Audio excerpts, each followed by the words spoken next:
What if I told you that the secret to becoming a multi-billionaire isn't hard work or saving money, but the art of spending everyone else's? How does a man build a global empire without risking a single dollar of his own?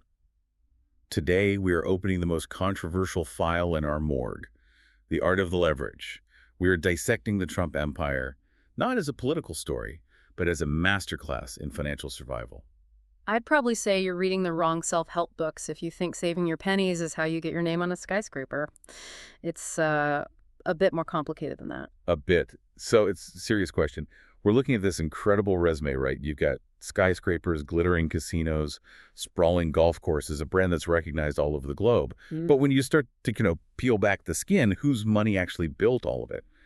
That's the question today. We are putting the patient, the empire's entire financial structure, right here on the table. And we should be crystal clear about the ground rules here. If you're tuning in expecting some kind of political debate, you are absolutely in the wrong operating theater. We are not here to talk about policy or rallies or anything like that. We're here to conduct a forensic examination of a financial organism. That's it. Right. And for this deep dive, Right. I'm playing the role of the auditor. I've got the documents in front of me, the 10Ks, the bankruptcy filings, the court transcripts, the ledgers.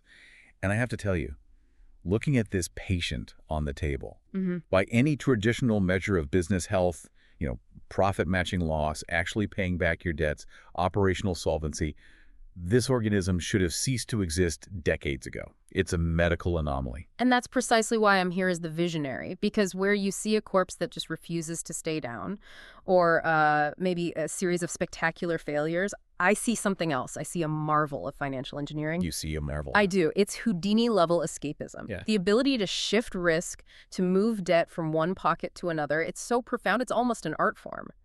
We aren't looking at a traditional business. We are looking at a machine designed to run on a very, very specific kind of fuel. And we've identified that fuel in the lab results. We've isolated the DNA, and it's a specific strain called OPM. Other people's money. Other people's money.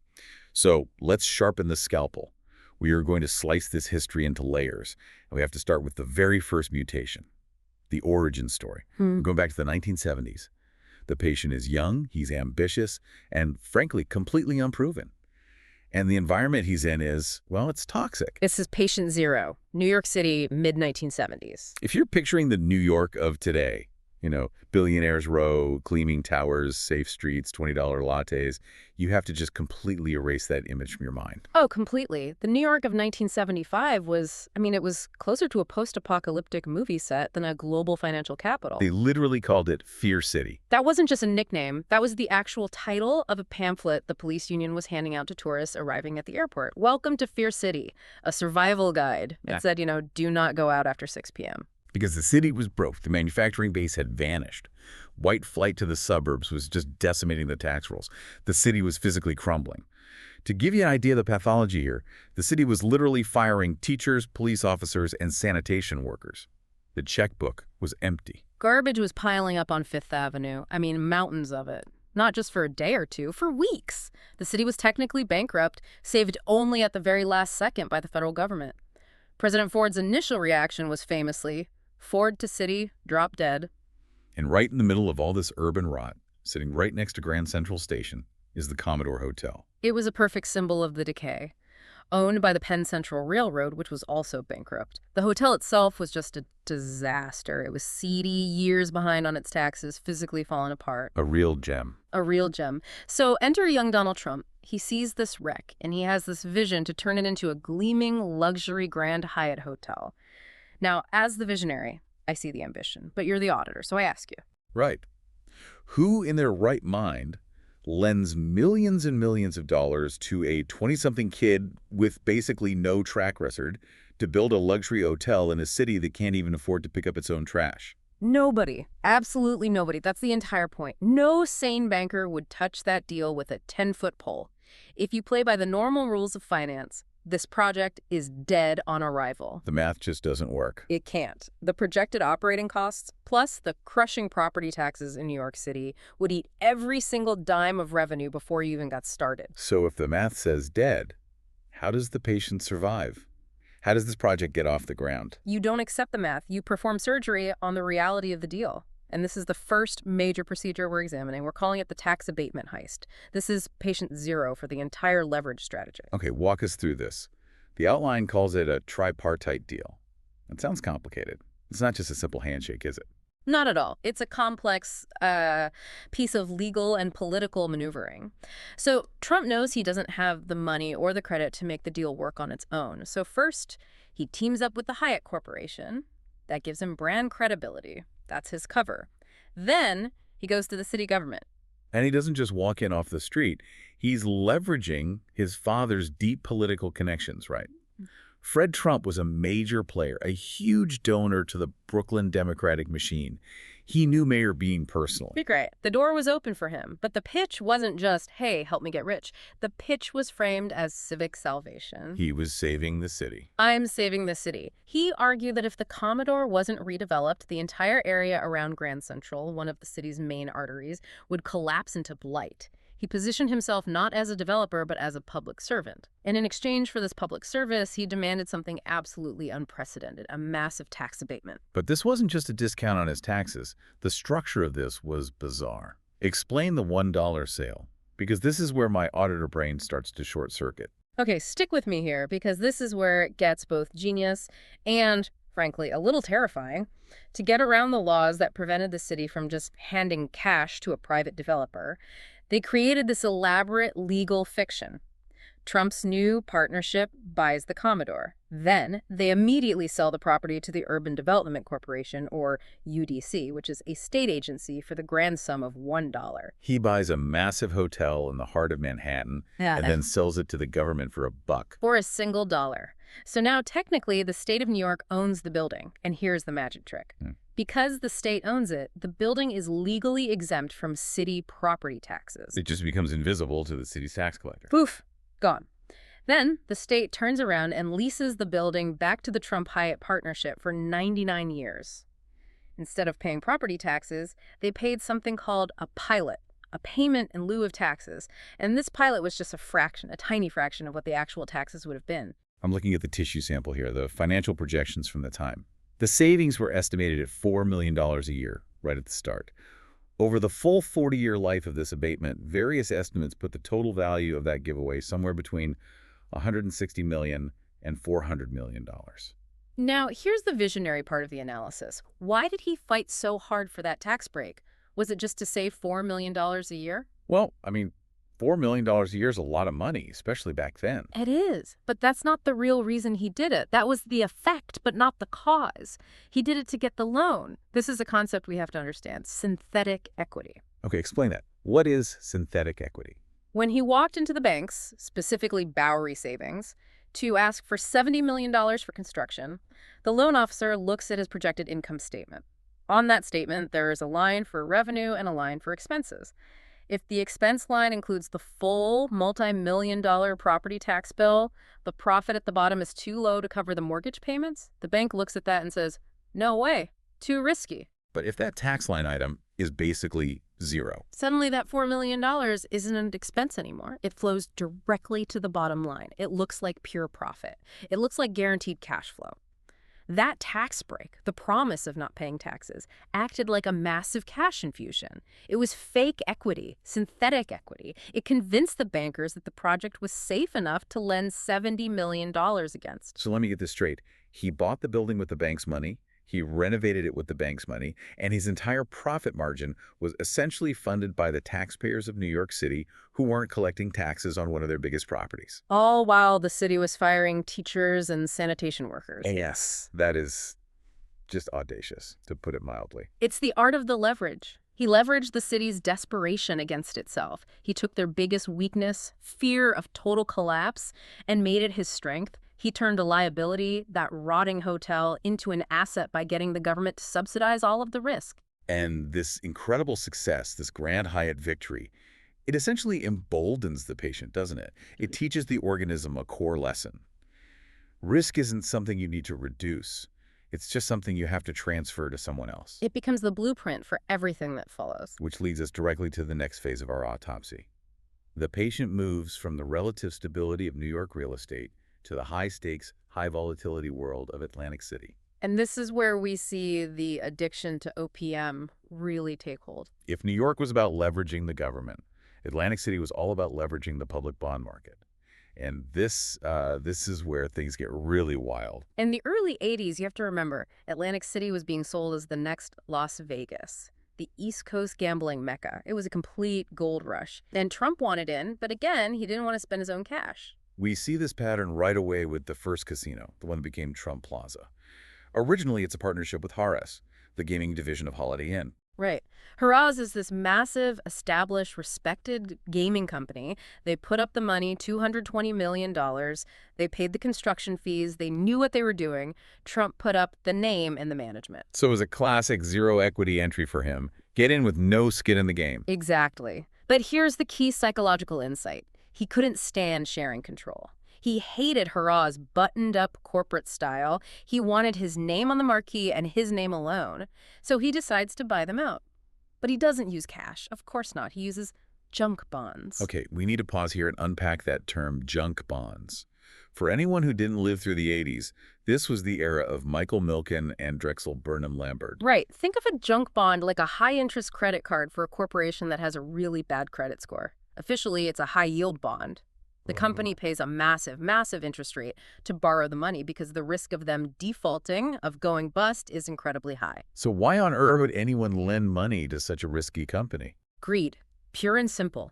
While a safe U.S. Treasury bond might pay you, say, 4% interest, a junk bond might pay you 14% or even more. Investors were hungry for those huge returns and were willing to overlook the risk. So he borrows over $300 million in these high-interest junk bonds to kick Harrah's out of the partnership. Now the casino is settled with this enormous debt payment every single month. But that's not enough. He quickly buys another one, the Hilton, and turns it into the Trump Castle. And how does he finance that? More junk bonds, another $300 million plus. So he's just piling debt on top of debt. He's doubling down. But the real overdose, the moment the patient system went into critical condition, was the Taj Mahal. The self-proclaimed eighth wonder of the world. The scale of this thing was just absurd. It was supposed to be a billion-dollar project. Minarets, imported stone, giant elephant statues, gold leaf everywhere. It was a monument to excess.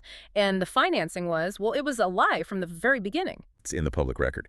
He went before the New Jersey Casino Control Commission, the regulators whose entire job is to ensure these casinos are financially viable, and he promised them he would use stable, low-interest bank loans. He specifically said he wouldn't use junk bonds for the main financing because he knew the interest rates would be, and this is the key word, unsustainable. It would be financial suicide. And then what did he do? He turned right around and issued $675 million in junk bonds at a staggering 14% interest rate. 14%. Just think about that. Imagine getting a home mortgage today at 14%. You'd be completely underwater before you even unpack the moving boxes. It was mathematically impossible from day one. There was a respected gaming analyst at the time, a guy named Marvin Rothman. He worked for a firm called Janney Montgomery Scott, and he just did the basic math. He looked at the debt service, the interest payments alone, and he said publicly, this casino needs to clear, after all expenses, $1.3 million. Every single day, just to pay the interest on these bonds. $1.3 million a day in $1990. No casino in the history of the world had ever done that consistently, not even the biggest ones in Vegas. Rothman said the project was doomed before the doors even opened. He said it would fail. And did Trump listen to the auditor, to the guy with the spreadsheet? No, he went on the attack, full-on attack mode. He called Rothman's firm and demanded he be fired. He threatened to sue them. And what happened? Janney Montgomery Scott caved.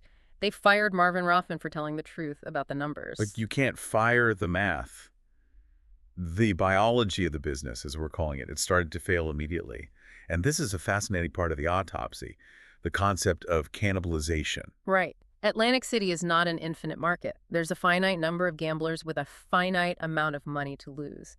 When the Taj Mahal opened with all its glitz and fanfare, it didn't just magically create new gamblers, it simply sucked them away from the other casinos on the boardwalk, including the other two Trump casinos. The data is right here in the file. Revenues at Trump Plaza and Trump Castle dropped by a combined $58 million the year the Taj opened. He was literally competing with himself. He was driving up his own marketing costs, splitting his own customer base, all while paying 14% interest to his bondholders on the Taj. It's a death spiral. This is the terrifying downside of leverage, isn't it? When things go well, it magnifies your gains. You put down $10, you borrow 90.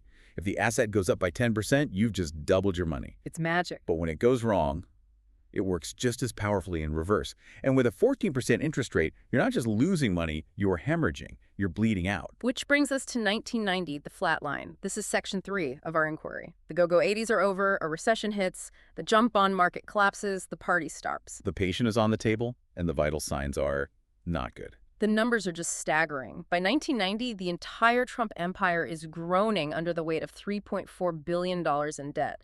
But here is the truly lethal injection. Trump had personally guaranteed over $800 million of it. Okay, that's the key detail. A personal guarantee means if the companies go down, the banks don't stop there. They come for his personal assets. His apartment in Trump Tower, his plane, his yacht, everything. He was, for all intents and purposes, bankrupt. His net worth was deeply negative. There's that famous story, maybe apocryphal, maybe not, where he's walking down Fifth Avenue with his wife at the time. He points to a homeless man on a bench and says, "You see that guy? He's worth $900 million more than I am." Because the homeless man has zero, and Trump is negative $900 million. Precisely. And we can see the sheer desperation in the forensic evidence we've collected. Let's talk about the chip loan. This is one of my favorite details in this whole file because it sounds like a scene straight out of a mob movie. It is truly unbelievable. It's December 1990. The Trump Castle Casino needs to make a massive interest payment or it defaults on its bonds. They don't have the cash. The coffers are empty. So his father, Fred Trump, sends a lawyer down to the casino in Atlantic City. Okay, just picture this. A lawyer in a suit and tie, carrying a briefcase, walks onto the casino floor. He doesn't go to the tables. He goes straight to the cashier's cage. And he buys $3.5 million worth of casino chips. He just fills the briefcase with gray $5,000 chips and leaves.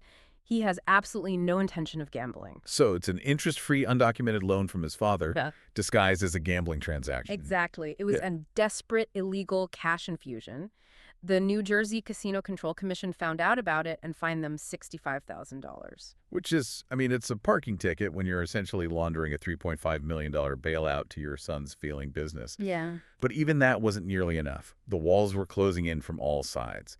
And this is where we see what the outline calls the too-big-to-fail paradox come into play. It's the ultimate prisoner's dilemma. He's cornered. So he calls a meeting. He gets all of his bankers, 70 of them, from institutions like Citicorp, Chase, Bankers Trust. They're all sitting in one giant conference room. Collectively, he owes them billions. Now, in normal life, if I owe the bank $1 million and I can't pay my mortgage, they take my house. They put me on the street. End of story.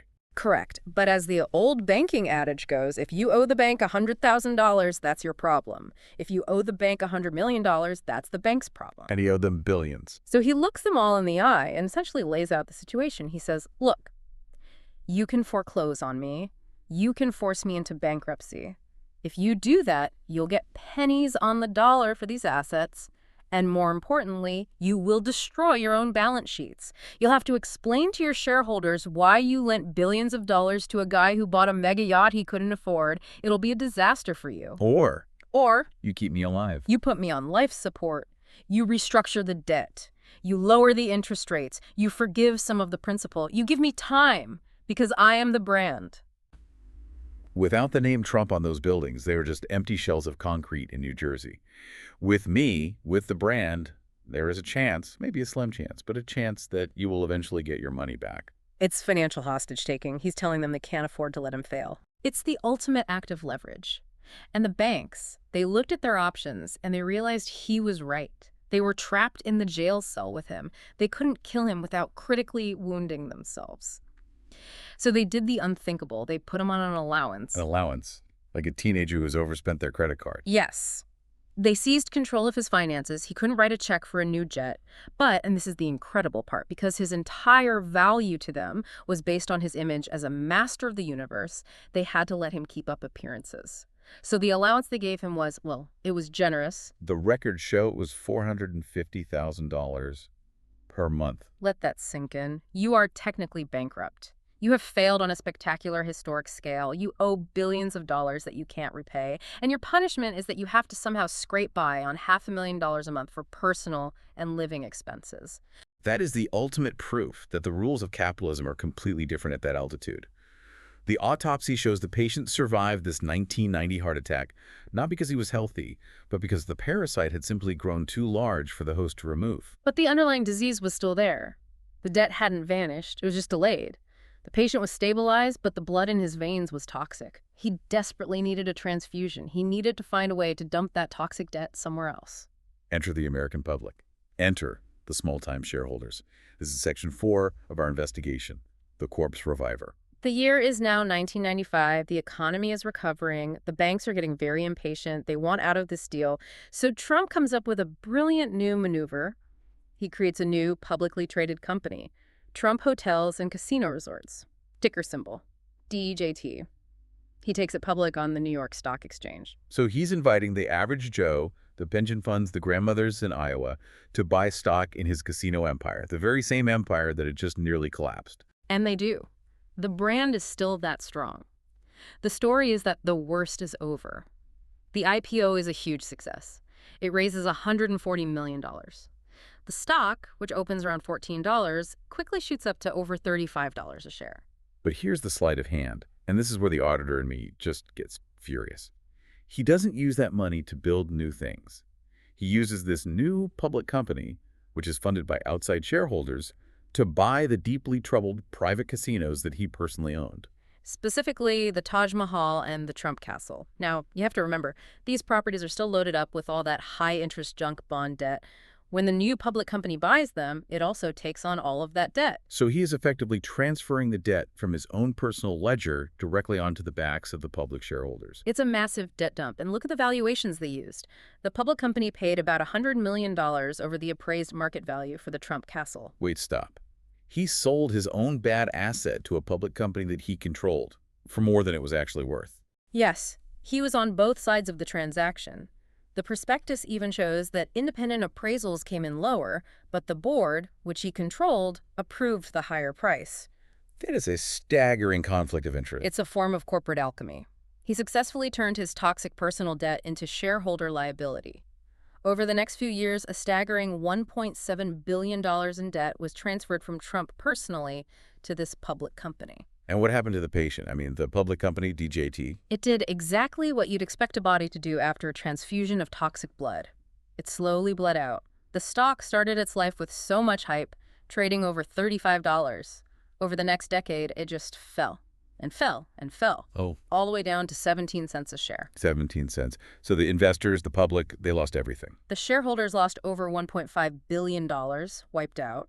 But what about Trump himself? During that exact same period, as the ship was sinking, he, as the chairman and CEO, extracted $82 million in salary, bonuses, and other fees. So he was stripping the copper wiring out of the walls while the house was burning to the ground. That is the quintessential Houdini moment. He didn't just escape from the lockbox of debt. He got paid millions to do it. He monetized the exit, and he learned the ultimate lesson of modern capitalism. You don't have to own the asset to make the money. In fact, owning the asset is a liability. Owning the asset means you are the one holding all the risk. Which leads directly to the mutation we see in the 2000s. The patient evolves yet again. The business model shifts from concrete to air. That's what we call the brand ghost. Exactly. After the multiple casino bankruptcies, and there were several, in 1991, 2004, 2009, the big American banks were just done with him. The U.S. credit markets were largely closed. He couldn't get the massive loans needed to build anymore. And he stops building. No, he stops owning. He shifts to what's known in business as an asset-light model. He realizes the most valuable thing he possesses isn't concrete or steel or land. It's the 5 letters of his name. TRUMP. Pure licensing. It's pure profit with zero risk. Here's how the model works.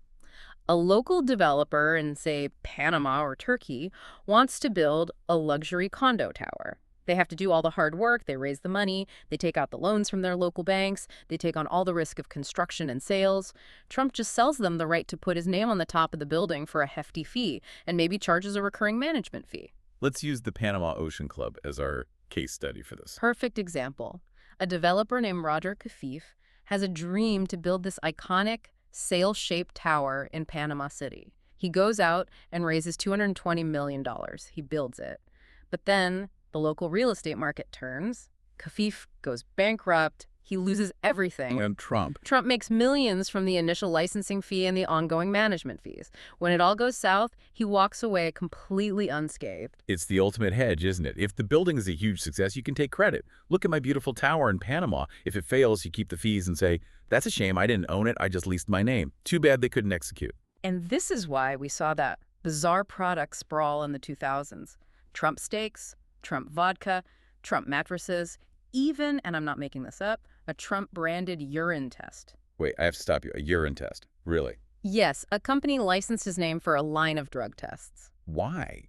I mean, why would you dilute a luxury real estate brand with bad steaks and urine tests? It seemed to devalue the core product. Because they were billboards. They weren't really businesses meant to make huge profits on their own. Their purpose was to keep the marquee value of the name high. He needed to be famous, to be everywhere, to sell those multi-million-dollar real estate licenses. It didn't matter if the steak was tough. What mattered was that you saw the name Trump on the box in the sharper image. But at a certain point, you can't run a global empire on mattress royalties alone. Eventually, you need real capital again. You need to build something big yourself. And since all the major U.S. banks had blacklisted him, the patient had to find a new, willing donor. A new source of blood. Section 6 of our autopsy, whale hunting. And this brings us into the modern era, the Deutsche Bank era. By the mid-2000s, as you said, all the major U.S. players, Chase, Citi, Morgan Stanley, they've red flagged the Trump organization. The credit window isn't just closed, it's nailed shut and boarded over. But across the ocean, there is a giant German bank, Deutsche Bank, that is incredibly hungry. They're desperate to expand and grab U.S. market share. They want to land whales, ultra-high net worth clients. And they find a banker who can bring them in, a woman named Rosemary Vrablic. Right, and she works in the private wealth division. This is a very crucial distinction. The commercial real estate division of Deutsche Bank had already dealt with Trump before, and they had gotten badly burned. They wanted absolutely nothing to do with him ever again. In fact, there was a massive lawsuit involved, wasn't there? The Chicago Tower loan. This has to be one of the most audacious, almost unbelievable legal maneuvers in modern financial history. It is breathtaking. The 2008 financial crisis hits. The world economy is in a complete meltdown. Trump has a huge 9-figure loan with Deutsche Bank's commercial division for his Chicago tower. He defaults. He can't pay. Deutsche Bank comes to collect what they're owed. And instead of paying, or even just negotiating, Trump sues the bank. For $3 billion. He sued the bank that he owed hundreds of millions of dollars to. Yes. And his legal argument was that the 2008 financial crisis was a force majeure, an act of God. Like a hurricane or a war or a tsunami. Exactly. He argued that the financial crisis was an unforeseeable event, like a tsunami hitting Chicago. And then, here is the absolute kicker, he argued that since Deutsche Bank themselves had helped cause the financial crisis with all their subprime mortgage trading, that really they owed him money for damaging his brand. That is, I mean, the sheer chutzpah is off the charts. It is weaponized litigation. But here is the ultimate paradox. While this lawsuit is going on between Trump and the commercial division, the private wealth division of that very same bank, led by Rosemary Vrablic, steps in. She needs a whale. She arranges a new loan to Trump for enough money to pay off the old, defaulted loan from the other division of Deutsche Bank. It's circular financing. They are literally lending him their own money to pay themselves back, just to get the default off their books and keep the big client on their roster. And not just to pay off the old loan, to lend him more. They gave him $125 million for the Doral Golf Resort in Miami, another $170 million for the old post office hotel in Washington, D.C., hundreds of millions of dollars. On what basis? What was the collateral for these loans? It was mostly his personal guarantee, based on his annual statement of financial condition, his net worth, which, as the New York Attorney General later alleged in court filings, was grossly and routinely inflated. He would, for instance, value the brand itself at billions of dollars and put that on the balance sheet as if it were cash in the bank, a liquid asset. So, to summarize, he's borrowing hundreds of millions of dollars from a bank that he's actively suing based on a personal guarantee of a net worth that is itself based on the imaginary value of a name that he's renting out to failed condo projects in Panama. That is the anatomy of financial survival in the 21st century. So let's close this autopsy report.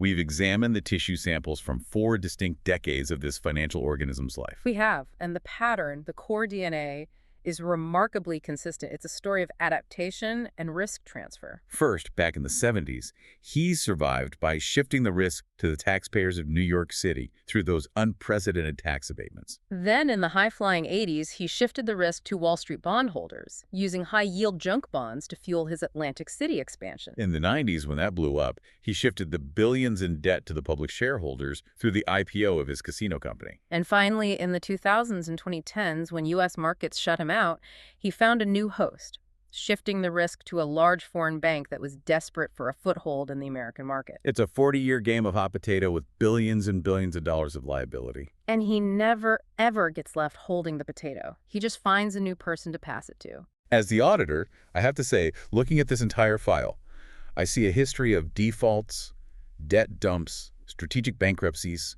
lawsuits, and broken contracts. To me, it looks like a house of cards that is perpetually held together only by the promise of the very next loan. It looks like a long history of failure, brilliantly disguised as success. And as the visionary, I see the art of the leverage perfected. He understood something absolutely fundamental about the modern economy, perhaps before almost anyone else did. He understood that debt isn't always a liability you have to pay back. For the right kind of person, debt is a product. It's an asset you can sell to someone else. He understood that if you are big enough and loud enough, and if you owe enough money, you start being your own problem. You become the entire system's problem. He privatized the gains and socialized the losses every single time. He became the ultimate borrower. So we leave the listener with this final question from the morgue. Is he a builder or the world's most successful borrower? We leave the verdict to the autopsy report.